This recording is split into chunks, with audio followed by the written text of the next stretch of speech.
Et j'ai de la chance parce que moi je vais retrouver Malvina Rowe qui se trouve dans un garage solidaire. Ce matin elle a déjà les mains dans le cambouis comme on dit. Bonjour Malvina. Alors c'est une initiative qui va faire du bien au porte-monnaie car on le sait, avoir une voiture c'est un vrai luxe, surtout en ce moment entre le prix de l'essence et les réparations. Qu'est-ce que vous êtes en train de faire ? Écoutez, on est en train de changer la batterie de cette voiture et il y a encore beaucoup de boulot parce que j'ai l'impression qu'il nous reste quelques heures de travail dessus. Il nous reste quoi à faire ? Il y a une grosse révision sur cette voiture. Il y a la batterie, merci déjà. Et puis on a aussi les pneus à faire sur ce véhicule. Donc il reste un peu de travail. Bon, je ne sais pas si je peux vous aider sur les pneus, mais la facture par exemple de toute cette révision, ça va coûter combien ici dans votre garage solidaire ? Sur le garage solidaire, les pièces, on les facture à prix coûtant au garage. Donc là, les pièces, il devrait y en avoir pour 200 € environ et environ 150 € de main d'œuvre qui donne à peu près un prix rendu à 60% du prix du commerce. C'est dingue qu'on puisse avoir des réparations aussi peu chères quand on sait combien ça coûte aujourd'hui. Tout à fait. Et pour ça, c'est l'avantage du garage pour les bénéficiaires, justement, d'avoir un prix maîtrisé sur l'ensemble du département, puisqu'on travaille avec des garages partenaires, à nous, une dizaine pour couvrir le département. Alors justement, Malvina, vous n'êtes pas les seuls. Comment vous faites, comment ils font pour que ça soit aussi peu cher, 60% de moins que dans un garage traditionnel ? Eh ben, c'est le principe en fait tout simplement de ces garages solidaires. Il y en a à peu près 200 dans toute la France et aussi ici à Solidar Auto du Puy-en-Velay. Comment on fait pour que ce soit si peu cher ? Il y a surtout des bénévoles qui aident, j'ai l'impression. Voilà, le premier défi que nous avons relevé, c'est de mettre un budget qui soit compatible avec la précarité monétaire des personnes que nous accueillons, 450 € de revenus par mois.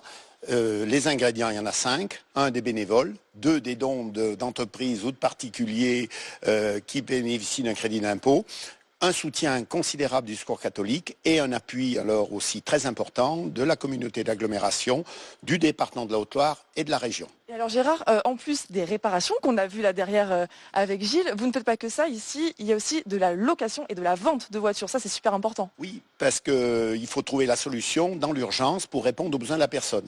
Si demain la personne doit aller au boulot parce que sa voiture est tombée en panne ou un stage, etc., il faut trouver une solution immédiate. Donc nous avons la possibilité de faire de la location à des coûts très bas. Et puis, lorsque l'accompagnement se passe bien, on peut aller vers un achat pour pérenniser sa mobilité. Et alors ici, sur le bassin du Puy-en-Velay, il y a à peu près 200 personnes qui sont aidées à l'achat de voitures. Et je crois, Julie, qu'il y a à peu près 80 locations, 70 réparations et 50 ventes ici par an. Alors Malvina, comment on fait pour avoir justement accès à ces locations ? Il y a des conditions, j'imagine. Bien sûr, il y a des conditions de revenus pour avoir accès à ces locations. Et donc à peu près 250 bénéficiaires. Comme Nathalie qui est juste ici. Nathalie, vous avez eu droit à la location et à l'achat de voitures par Solidar Auto. En quoi ça a changé votre vie, révolutionné un peu votre quotidien ? Bonjour, ça m'a permis de retrouver ma mobilité. Ça m'a permis aussi de retrouver ma dignité. Et alors, comment ça s'est passé ? Comment vous êtes arrivé jusqu'ici ? Qu'est-ce qu'on vous a proposé comme solution dès le départ ? Suite à un accident de la route, ma voiture a été déclarée épave et j'ai demandé l'aide et le soutien du garage solidaire qui m'a accompagnée dans cette démarche-là, qui a souhaité m'aider à retrouver ma mobilité et ma dignité. Parce qu'on parle de mobilité, parce qu'ici au Puy-en-Velay, on ne se rend peut-être pas très bien compte, mais il n'y a pas vraiment de bus qui permettent d'aller au travail, qui passent à des horaires qui sont assez réguliers. Du coup, vous, ça vous aide, vous ne pourriez pas faire sans ça ? Non, la vie, j'ai été isolée pendant 20 mois chez moi, j'habite à la campagne. Il n'y a pas de réseau qui dessert pour que je puisse me déplacer de façon autonome. Donc c'est la liberté, l'autonomie. Et aujourd'hui, est-ce que ça vous aide à retrouver un boulot pour la suite ? Oui, effectivement, c'est dans cette dynamique-là, effectivement. Sans voiture, pas de travail en Haute-Loire. Et alors, qu'est-ce que tout ça, c'est vraiment de la solidarité, ça ne s'appelle pas pour rien des garages solidaires. Vous avez un sourire sur le masque, j'imagine que vous l'avez derrière aussi.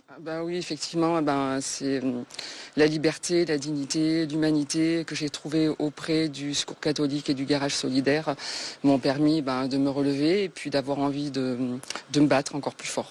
Voilà. Et puis pour aider plein d'autres personnes comme Nathalie, forcément, on attend toujours des dons de voitures. Donc à bon entendeur, on ne sait jamais si Julia voulait vous débarrasser de votre voiture peut-être. Écoutez, ça fait bien longtemps que je m'en suis débarrassée, mais je vous remercie, Malvina. Je crois qu'on vous attend pour changer 2 roues. À plus tard. Merci beaucoup. On continue notre balade en région grâce à la presse quotidienne régionale.